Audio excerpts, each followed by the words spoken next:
Obviously آپ کی soft skills, اس کے نام پہ آپ کو کمیونیکیشن اسٹائل بڑا میٹر کرتا ہے، ہاؤ ٹو ڈیلیور، آپ کے اندر کنونسنگ پاور کتنی زیادہ ہے، ٹھیک ہے، یہ ساری چیزیں بڑی میٹر کرتی ہیں. پھر آپ کے اندر یہ گٹس ہیں کہ آپ ایک ٹیم کے ساتھ کام کر سکتے ہیں. بیٹا آپ کے اندر اگر صبر نہیں ہے تو آپ ٹیم کے ساتھ کام نہیں کر سکتے.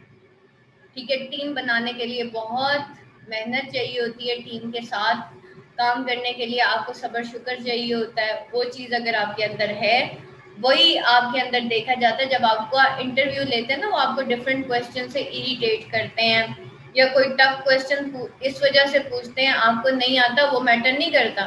لیکن آپ اس کویسچن پہ کس حد تک کنفیوز ہو جاتے ہو، رونے والے ہو جاتے ہو، وہ بڑا میٹر کرتا ہے کہ آپ نے اس کویسچن پہ جو نہیں آتا اس پہ ریئیکٹ کیسے کیا ہے.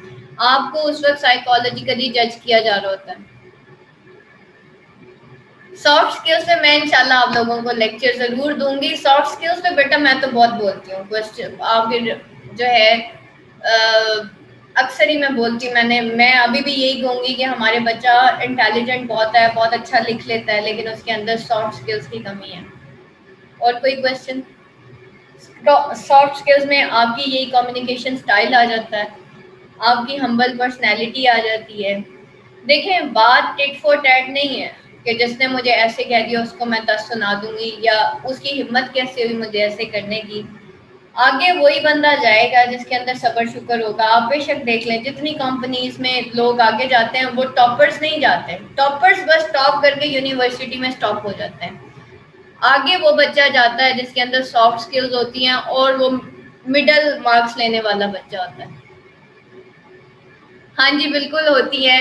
اس کے لیے بھی سافٹ اسکلس کی ضرورت ہوتی ہے، سسرال کی جاب کرنے کے لیے بھی. اس میں بھی آپ کو ایک چپ سو سکھ کا فارمولا جو ہے وہ اختیار کرنا پڑتا ہے.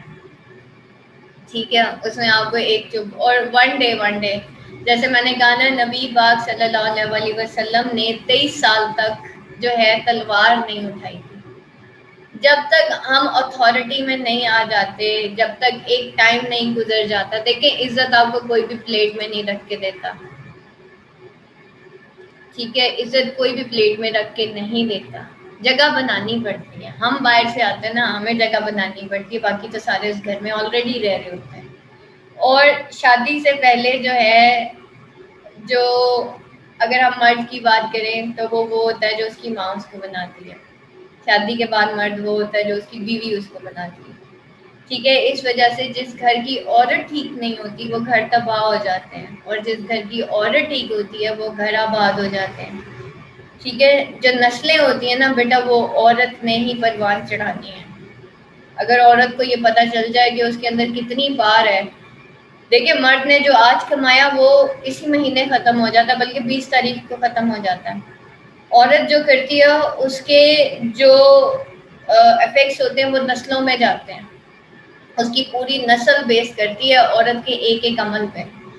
ٹھیک ہے، تو عورت جو کرتی ہے وہ نسلیں بھگتتی ہیں.